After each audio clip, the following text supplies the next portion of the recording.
So today I'm going to be talking all about breeding crested geckos and basically everything that you need to know. And as I talk about crested geckos, this also goes for gargoyle geckos because it's the exact same process. So when it comes to crested gecko breeding, obviously when you're starting out, you're going to need a male and a female. You do want to make sure that you really do have a male and a female. You can't just guess and wing it, because if you do put two males together, there's a really good chance that they are going to fight, and you don't want that. So you do need to check the sex, make sure that they are sexed properly. I will show you really quick how you can sex a male and a female. So this is a female breeder crested gecko. As you can see by the vent area, there is no bulge, which indicates that this is a female to breed. This is a male crested gecko. And there is the bulge, if it'll focus. That huge bulge at the bottom of the vent indicates that this is a male crested gecko. Another way that is actually more helpful to really see is to look for pores. If there are pores near the vent area, then it is definitely a male. I would try to show this in my video, but it's really difficult to find on camera and it's just hard to see. So if you want to just look on Google, just look for the pores of some genitals of geckos. That'll help you out, as creepy as it is, but you really want to make sure that you're sexing them properly. Another thing that is very important is to make sure that they are the proper size. So you want to make sure that they are at least 35 grams, especially for the females. The bigger the better, because you do want to make sure that they're just of the proper weight to be able to produce those eggs, and make sure that they have enough body fat to be able to stay healthy during the process. Another tip that's very important is to make sure that you're actually going to be feeding your breeders more insects than usual. Especially the females, they're going to need more protein, and you really want to make sure that you're giving them extra calcium, just because they're going to be using a lot to create their eggs.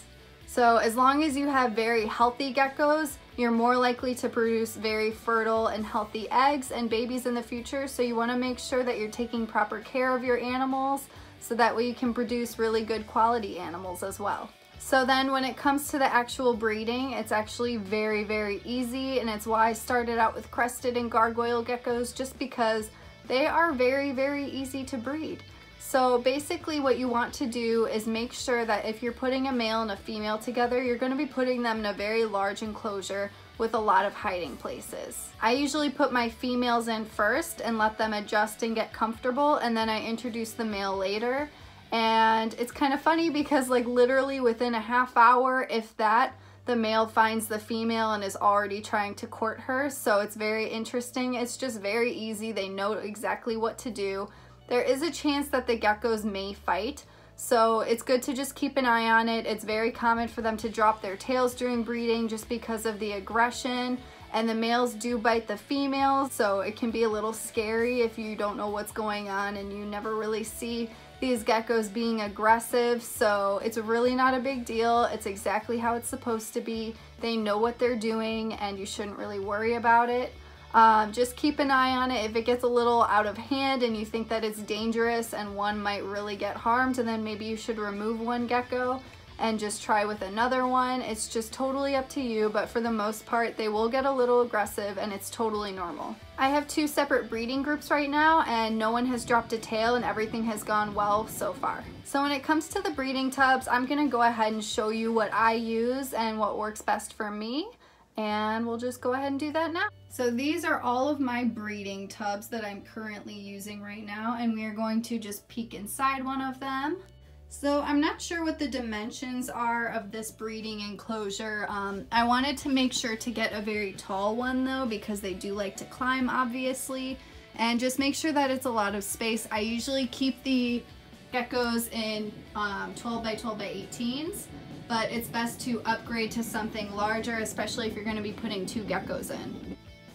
So within this enclosure, right now I don't have as much foliage just because I took the male out. So when I took the male out, I took his foliage and put it back in his enclosure up there.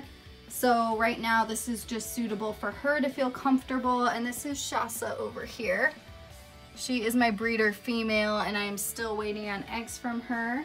So again, in the enclosure, you just want to make sure that there's foliage and hiding places and things to climb on, and I just use paper towel at the bottom because it's easiest to clean. Another thing to keep in mind if you are breeding geckos, a lot of people keep multiple females together and then put a male in as well. You can do that. I just prefer to just not do that, just because I just want everyone to have their own space, and I really don't want to stress anyone out.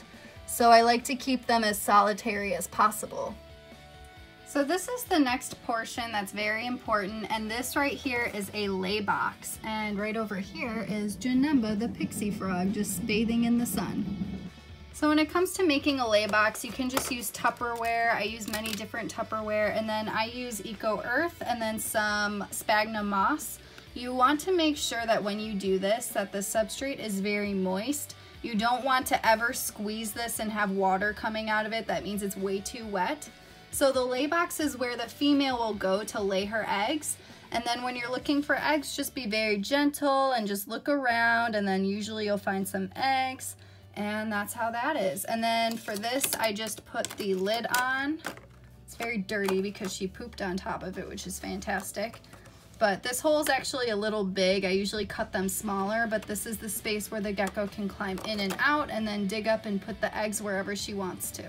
Over here, this is actually my gargoyle breeding enclosure. Again, I took a lot of the foliage out just because I put the male back recently.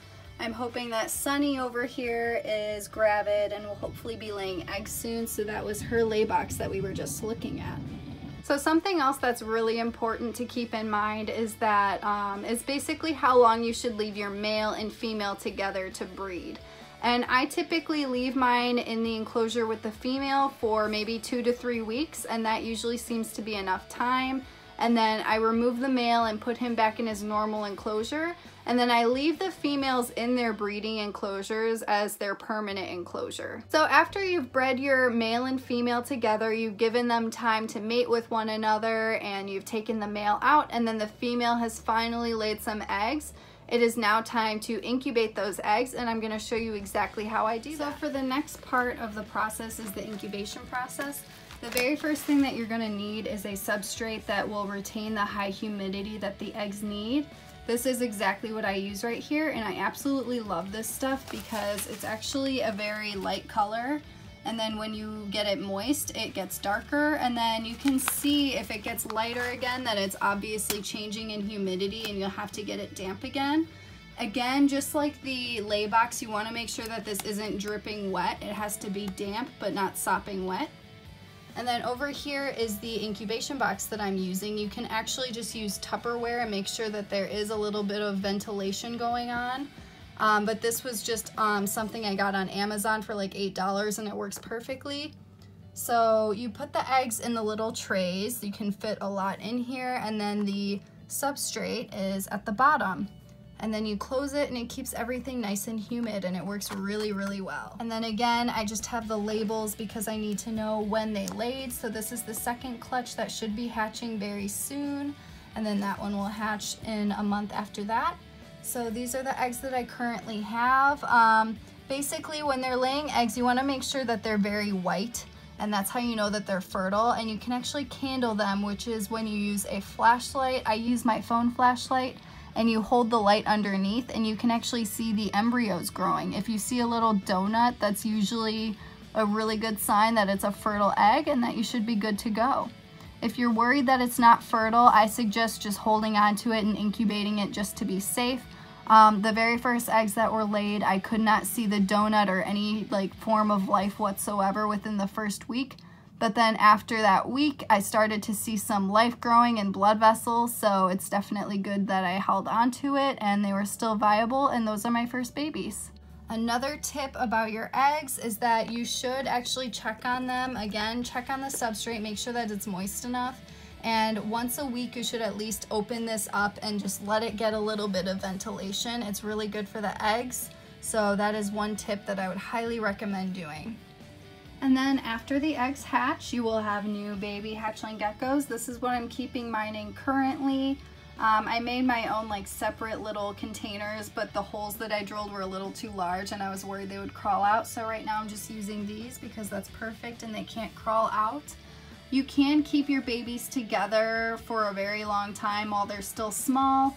There usually isn't much aggression, but I'm just like overly cautious, so I'm keeping mine separated, but I'll go ahead and let you guys see them because they're adorable. This right here is the very first baby that I hatched out. It actually doesn't have much pattern, which I actually like. I don't know why, but I just love this one, and when it fires down it looks gray and it's just super cute.